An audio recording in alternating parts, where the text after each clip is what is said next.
Good morning students. आज अपने topic discuss करेंगे द्रव्य के गुण धर्म। तो कल अपने देखा था कि द्रव्य क्या होता है, द्रव्य के गुण धर्म। देखो कल अपने डिस्कस किया था कि द्रव्य क्या होता है। द्रव्य जो है वो ठोस, द्रव और गैस को सम्मिलित रूप से द्रव्य कहा जाता है। अगर अपने इसके गुण धर्म की बात करें तो इसके गुण धर्मों को अपने दो भागों में बांटा गया है। कौन कौन से भाग? पहला भाग है भौतिक गुण धर्म। कौन से भाग है? भौतिक गुण धर्म। और इसका सेकंड भाग है रासायनिक गुण धर्म। रासायनिक गुण धर्म।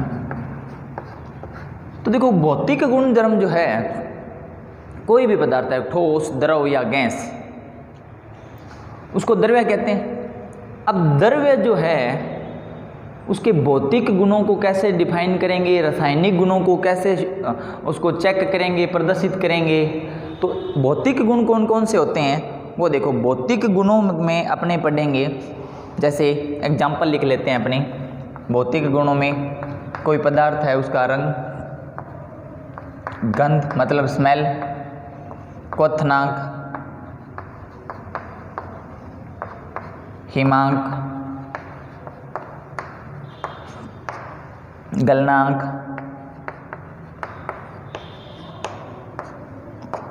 और इसमें देखेंगे अपने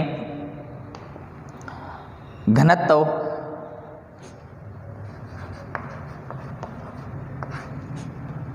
ये इतने सारे, इसमें कुछ और भी आ जाते हैं परंतु अपने इन्हीं से समझेंगे। जैसे कोई पदार्थ है, अब भौतिक गुणों में इसके लिए अपने को क्या करना होता है कि कोई भी जो पदार्थ है उसकी पहचान या संघटन को बिना परिवर्तित किए चेक करना है इसको। मतलब क्या करेंगे, भौतिक गुण कौन से होते हैं कि जिनमें द्रव्य की पहचान या संगठन। संगठन क्या होता है कि वो जो पदार्थ, किसी भी पदार्थ की बात करें, अपने द्रव्य की बात करें, वो किस प्रकार के पदार्थों से मिलकर बना हुआ है और उसमें उसका जो अनुपात है वो कितना रहता है। तो जिनमें द्रव्य की पहचान या संगठन को बिना परिवर्तित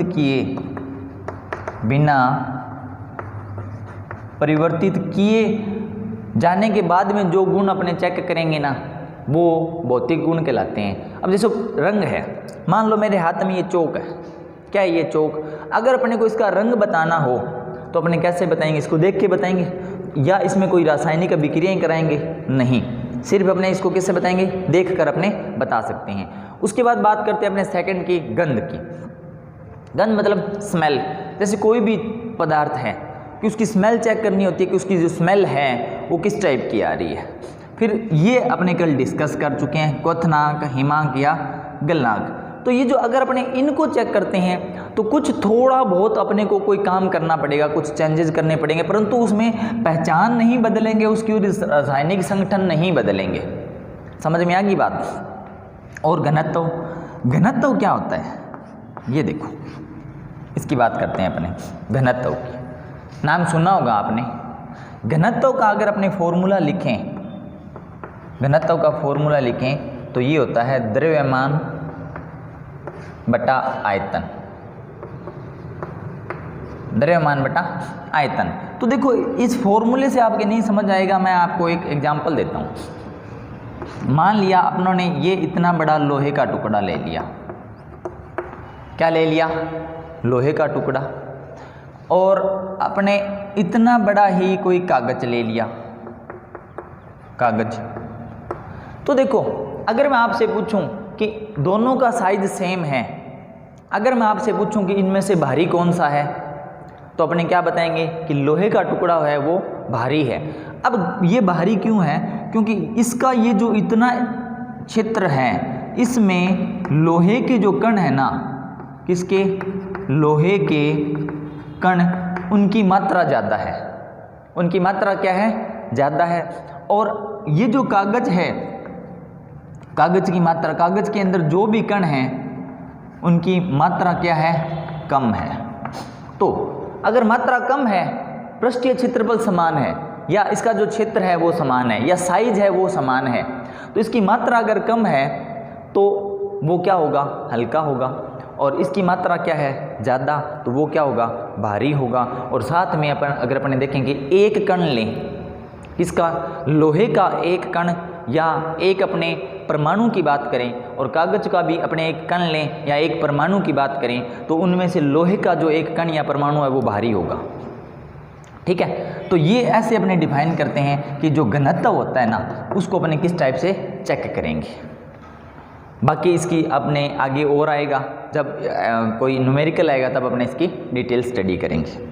अब नेक्स्ट पॉइंट की बात करते हैं अपने रासायनिक गुणों की। तो देखो, किसी भी पदार्थ के रासायनिक गुण चेक करने के लिए अपने को उसकी रासायनिक अभिक्रियाएं करानी होती है। रासायनिक गुण चेक करने के लिए अपने को क्या करना पड़ता है, रासायनिक अभिक्रिया करानी होती है। और रासायनिक गुण कौन कौन से हो सकते हैं, जैसे अपने बात करते हैं अम्लता, अम्लता, क्षारता, क्षारकता। तो देखो, अगर अपने ने अम्लता चेक कराएंगे तो अपने उसकी किसी पदार्थ के साथ अभिक्रिया करानी पड़ेगी। किसके साथ अभिक्रिया कराएंगे, वो उसके साथ अभिक्रिया कराएंगे, जैसे कोई अम्ल है, वो किसी दूसरे पदार्थ के साथ अभिक्रिया करके कोई उत्पाद बनाता है, तो अपने क्या करेंगे, अम्ल की जगह क्या ले लेंगे, वो पदार्थ लेंगे जिसको अपने चेक करना है या जिसके रासायनिक गुणों का अध्ययन करना है, उसकी दूसरे पदार्थ के साथ अभिक्रिया कराएंगे। अगर देखो एग्जाम्पल लेते हैं, कोई अम्ल है और पदार्थ ए है, इसके साथ अभिक्रिया कराएंगे, यहाँ पर कोई उत्पाद बन गया। क्या बन गया, यहाँ पर कोई उत्पाद। अब यहाँ पर अपने पास मानना कोई दूसरा पदार्थ है, कौन सा, एक्स। कौन सा पदार्थ है, एक्स। इसकी अम्लता चेक करेंगे तो अपने क्या करेंगे, इसकी भी किसके साथ अभिक्रिया कराएंगे, ए के साथ अभिक्रिया कराएंगे, और कुछ ना कुछ उत्पाद बनेगा, कुछ ना कुछ क्या बनेगा, उत्पाद बनेगा। अब ये जो पहला उत्पाद बना था, इसके और इसके गुण एक जैसे हों, तब अपने क्या कह देंगे कि एक्स पदार्थ है ना, जो अपने एक्स लिया है वो अम्लीय प्रकृति का है। किस प्रकृति का है, अम्लीय प्रकृति का। इसी प्रकार अपने क्षारकता चेक करेंगे, क्या करेंगे कि अगर अपने कोई पदार्थ की क्षारकता चेक करनी है तो अपने क्या करेंगे कि पहले एक क्षार जो कि पहले से अपने को पता है, उसकी किसी पदार्थ दूसरे ए के साथ अभिक्रिया कराएंगे, कोई न कोई उत्पाद बनेगा, कोई न कोई उत्पाद बनेगा। उसके बाद क्या करेंगे कि वो जो पदार्थ जिसकी क्षारकता चेक करनी है कि भाई वो पदार्थ अम्लीय है या क्षारीय है, इसके लिए उसकी अभिक्रिया किसके साथ कराएंगे, वापस ए के साथ कराएंगे और कोई न कोई उत्पाद बनेगा। और अगर ये जो उत्पाद बन रहा है इन दोनों के गुण समान हैं, दोनों उत्पादों के गुण क्या है, समान हैं, तो अपने उसको ये बोल सकते हैं कि ये वो जो पदार्थ है वो क्षारीय प्रकृति का है।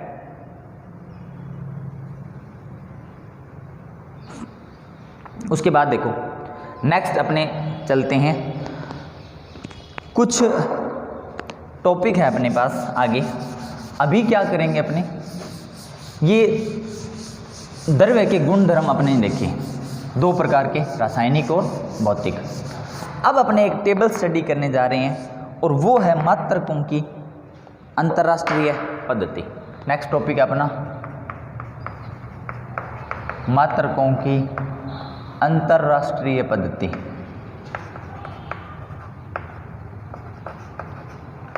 अंतर्राष्ट्रीय पद्धति, मात्रकों की अंतर्राष्ट्रीय पद्धति अपने देखेंगे। तो देखो मात्रकों की अंतर्राष्ट्रीय पद्धति के लिए, देखो मात्रकों की अंतर्राष्ट्रीय पद्धति, ये इसका नाम होता है SI पद्धति। क्या बोलते हैं, SI पद्धति। अब देखो मात्रकों की कोई भी जो पदार्थ है उसको मापने के लिए अंतर्राष्ट्रीय स्तर पर एक पद्धति बनी हुई है। अब वो क्या है, देखो माना अपने एग्जाम्पल लेते हैं, और एग्जाम्पल क्या ले रहे हैं अपने, जैसे माना कोई ये एक कोई इतना लंबा तार है, क्या है, इतना लंबा तार है। तो अब अंतर्राष्ट्रीय पद्धति इन्होंने क्या किया, इन्होंने ये किया, देखो जरूरत क्यों पड़ी, पहले तो सबसे पहले इसकी आवश्यकता क्यों पड़ी। इसकी आवश्यकता इसलिए पड़ी क्योंकि आपको ये पता है कि जितने भी टाइप के देश हैं पूरे वर्ल्ड के अंदर, जितने भी देश हैं उनमें सब की लैंग्वेज अलग अलग है, सब अपने तरीके से काम करते हैं। तो देखो अब ये तो है नहीं कि अगर ये 1 मीटर लंबा तार है, कितना मीटर, 1 मीटर, इसकी लंबाई कितनी है, 1 मीटर है। अगर अपने इसको किसी दूसरे देश में ले जाकर बोलें कि भाई इसकी लंबाई बताओ, तो वो या तो सेंटीमीटर में बताएंगे या और किसी जैसे मिलीमीटर में बताएंगे। तो एक अंतर्राष्ट्रीय संगठन बना हुआ है, उन्होंने क्या कहा, उन्होंने ये कहा कि भी किसी भी पदार्थ को मापने के लिए अपने एक ऐसी व्यवस्था बनाते हैं जिसमें अगर कोई जो पदार्थ है उसको अगर कहीं किसी भी देश में ले जाकर मापें तो उसकी जो पद्धति है वो फिक्स करेंगे, मतलब उसका जो मात्रक है वो क्या करेंगे, फिक्स करेंगे, ताकि किसी भी देश में अगर अपने जाके देखें तो उसकी जो पद्धतियाँ हैं जो मापने की पदार्थों को वो बदले नहीं। ठीक है, इसके लिए अपने को एक टेबल याद करनी है, आपकी बुक के अंदर भी टेबल मिल जाएगी, परंतु उसमें याद क्या करना है वो देखो। अंतर्राष्ट्रीय पद्धति ने 7 मूल मात्रक बनाए हैं। क्या बनाए हैं, 7 मूल मात्रक बनाए हैं, और इन 7 मूल मात्रकों से जितने भी टाइप के मात्रक हैं उनका निर्माण करते हैं वो। ठीक है, तो ये जो 7 मूल मात्रक हैं इनको अपने ने याद करना है। इसके लिए अपने एक टेबल बनाते हैं और उस टेबल में सबसे पहले लिखते हैं भौतिक राशि। क्या लिखते हैं, भौतिक राशि, और फिर लिखते हैं भौतिक राशि का प्रतीक, फिर लिखते हैं मात्रक, और फिर लिखते हैं मात्रक का प्रतीक। ठीक है, अब इसके अंदर देखो आपको ये चीज़ें कुछ आती भी हैं और कुछ आपको क्या करना है, इसको याद करना है। अब याद क्या करना है बस वो ध्यान रखना, क्योंकि यहाँ पर थोड़ी सी आप गलतियाँ कर देते हो, और वो गलतियाँ क्या है अभी अपने क्लियर करेंगे। पहली भौतिक राशि है वो है लंबाई। क्या है, लंबाई, लंबाई है। अगर अपने लंबाई का प्रतीक लिखना हो तो इसको लिखेंगे स्मॉल m से, सॉरी स्मॉल l से लिखेंगे। किससे लिखेंगे, स्मॉल l से। अगर इसका मात्रक लिखना हो SI पद्धति में तो इसका मात्रक होता है मीटर। क्या मात्रक होता है, मीटर, और मीटर का प्रतीक अपने क्या लिखेंगे, m। क्या लिखेंगे, मीटर का प्रतीक लिखेंगे m, और वो भी क्या होना चाहिए, स्मॉल होना चाहिए। अब जैसे आप कई बार ऐसे लिख देते हो इंग्लिश में ज़्यादा स्मार्ट बनने के चक्कर में, है ना, या आप हिंदी में ऐसे लिख लेते हो, ये तो ठीक है, ये बिल्कुल ही गलत है, ये कुछ है ही नहीं, दुनिया में कुछ नहीं है। अगर आप इसको कहीं लिख कर दूसरे देश में ले जाके पूछो कभी ये क्या चीज़ है, कुछ नहीं है ये, है ना। तो अगर आप इसको पूछोगे तब अपने बता सकते हैं कि ये क्या है, मीटर है। क्लियर। अब ये जो लंबाई है इसको मापने के लिए अपने को स्मॉल l का यूज करना पड़ा। l क्या है, लेंथ, और लेंथ को क्या बोलते हैं हिंदी में, लंबाई। तो स्मॉल l का यूज करना होता है। ठीक है, आप इसको बड़ा जो कैपिटल L है वो नहीं लिख सकते। ठीक है, ये कैपिटल L अपने नहीं लिखेंगे इसके, तो क्या लिखेंगे, सिर्फ स्मॉल l। दूसरा जो मात्रक है वो है द्रव्यमान। क्या है वो, द्रव्यमान। अब द्रव्यमान का जो प्रतीक है ना वो है m, स्मॉल m। तो अब ये और ये एक जैसे नहीं है, ये ध्यान रखना। ये तो है किसी भी भौतिक राशि का मात्रक और ये है भौतिक राशि खुद। क्लियर। तो इन दोनों में कंफ्यूज मत हो जाना, अलग अलग है ये चीज़ें, ये इनको एक ही मत मान लेना। उसके बाद अब जो द्रव्यमान का ऐसा ही मात्रक है वो होता है किलोग्राम। क्या होता है, किलोग्राम। और किलोग्राम का प्रतीक लिया गया है केजी से। किससे लिया गया है, केजी से। कई बार आप लोग केजी को सीधा के लिख देते हो, ये कुछ नहीं है। ठीक है, के किसी और पद्धति का मात्रक होगा या और पदार्थ का और वस्तु का मात्रक है। ठीक है, तो ध्यान रखना है आपने ये चीज़ें। इसके बाद बात करते हैं अपने थर्ड पॉइंट, समय की। किसकी बात करते हैं, समय की। अब देखो समय जो है ना उसको स्मॉल t से रिप्रेजेंट करते हैं। किससे रिप्रेजेंट करते हैं, स्मॉल t से। और इसका जो अंतर्राष्ट्रीय पद्धति का मात्रक है ना वो अपने लिखते हैं सेकंड, मिनट भी नहीं है। क्या लेते हैं, सेकंड, और सेकंड को सिर्फ स्मॉल एस से रिप्रेजेंट करते हैं। किससे रिप्रेजेंट करते हैं? स्मॉल एस से। कई बार अपने SEC लिख देते हैं, कुछ नहीं है ये, ठीक है, ध्यान रखना। तो अभी आप क्या लिखोगे? स्मॉल s ही लिखोगे, SEC नहीं लिखोगे, क्योंकि जब तक आप किसी पदार्थ को दर्शाने के लिए उसके मात्रक नहीं लगाओगे तब तक अपने को वो पता नहीं चलेगा कि वो है क्या। जैसे एग्जांपल लेता हूँ, मैंने लिख दिया 100, मैंने क्या लिख दिया? 100। तो सिर्फ इस 100 के लिखने से अपने को पता नहीं चल रहा है कि ये जो वस्तु है वो क्या है। 100 मीटर है, 100 किलोमीटर है, 100 सेंटीमीटर है, 100 सेकंड है, 100 घंटे हैं, है ना, क्या है, 100 दिन है, 100 वर्ष हैं। तो जब आप इसके आगे लिखते हो कि 100 किलोमीटर, तब अपने को पता चलेगा वो क्या है, 100 किलोमीटर है। तो जब तक किसी पदार्थ का या किसी भी वस्तु का मात्रक नहीं लगाओगे ना आप, है ना, तब तक वो अधूरी है, तब तक वो क्या है, अधूरी है और वो गलत है। तो आपने ये ध्यान रखना है। अब 10th में आपने जैसे भी पढ़ लिया, ठीक है, आपके अच्छे नंबर आए होंगे, उम्मीद करते हैं। बट अब आपने फिजिक्स, केमिस्ट्री, मैथ जो भी पढ़ोगे ना, तो उसके आगे उसका मात्रक लगाना बहुत ज़रूरी है। मात्रक नहीं लगाओगे तो अगर आपने क्वेश्चन सही भी कर दिया तो उसका आंसर गलत माना जाता है, उसके आंसर के नंबर नहीं मिलेंगे आपको। क्लियर? आगे चलते हैं। नेक्स्ट, विद्युत धारा। चौथा है विद्युत धारा। विद्युत धारा, अब ये जो धारा होती है ना, इसको नाम लिया गया है अपने विद्युत धारा, और इसका मात्रक इसका प्रतीक होता है I, और इसका जो मात्रक होता है वो होता है एम्पियर। विद्युत धारा का प्रतीक क्या होता है? I, और इसका मात्रक क्या होता है? एम्पियर। और अगर अपने एम्पियर का प्रतीक लिखें तो उसको A से लिखते हैं। किससे लिखते हैं? A से लिखते हैं। क्लियर? आपने 10th की साइंस के अंदर या 9th में कोई ओम का नियम वगैरह ऐसा पढ़ा होगा, है ना। तो जहाँ पे धारा लिखा होता है ना, है ना, तो आप जैसे कि 100 एम्पियर धारा, है ना, तो कई बार आप क्या करते हैं, 100 I लिख देते हो, है ना। तो 100 I नहीं लिखना, क्योंकि वो तो क्या है, वो पदार्थ है खुद, ठीक है। और अपनों ने क्या लिखना होता है? मात्रक लिखना होता है। 100 I कुछ नहीं होता। अगर आप 100 A लिखते हो तब पता चलता है कि वो जो धारा का मात्रक है, और विद्युत धारा उसकी मात्रा कितनी है यहाँ पर? 100 एम्पियर। क्लियर? उसके बाद बात करते हैं अपने नेक्स्ट 5th पॉइंट की, और वो लेते हैं अपने ताप। ताप को दर्शाते हैं अपने T से। किससे दर्शाते हैं? T का मतलब टेम्परेचर। और अब इसका जो अंतर्राष्ट्रीय पद्धति में मात्रक है ना, अपने जनरली आमतौर पर अपनी लैंग्वेज में अपने डिग्री सेल्सियस यूज कर लेते हैं। क्या यूज करते हैं? डिग्री सेल्सियस, जो कि गलत है। डिग्री सेल्सियस यूज नहीं करना। तो इसका अंतर्राष्ट्रीय पद्धति का मात्रक क्या होता है? केल्विन। और केल्विन को K से रिप्रेजेंट करते हैं, कैपिटल K है ये, ठीक है। किससे यूज करते हैं? कैपिटल K से। तो देखो, अगर मैंने थोड़ी देर पहले आपको बताया था कि आपसे ये पूछा जाए कि 100 किलोग्राम, है ना, तो कई बार आप 100 K लिख देते हो। क्या लिख देते हो? 100 K। तो किलोग्राम को किस में रिप्रेजेंट करना होता है? kg में। आपने लिख क्या दिया? आपने लिख दिया K लिख दिया। पर अब देखो, K किसका मात्रक है? K किसका मात्रक है? केल्विन। और केल्विन क्या होता है? ताप। तो अब ये आपको 11th में ऐसे नहीं करना। अगर आपने 100 K लिख दिया, इसका मतलब है कि वो जो है ना किलोग्राम, उसको आपने ताप में बदल दिया। ताप बनाएंगे हम तो इसको ताप मानेंगे। क्लियर? अब आगे देखो, छठा पॉइंट होता है पदार्थ की मात्रा। इसके बारे में अपनी बात कर चुके हैं।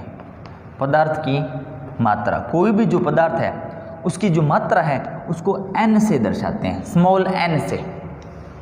किसे दर्शाते हैं? स्मॉल n से। और इसका मात्रक होता है मोल। क्या होता है? मात्रक मोल। और वो जो मोल है उसका प्रतीक अपने लिखेंगे MOL।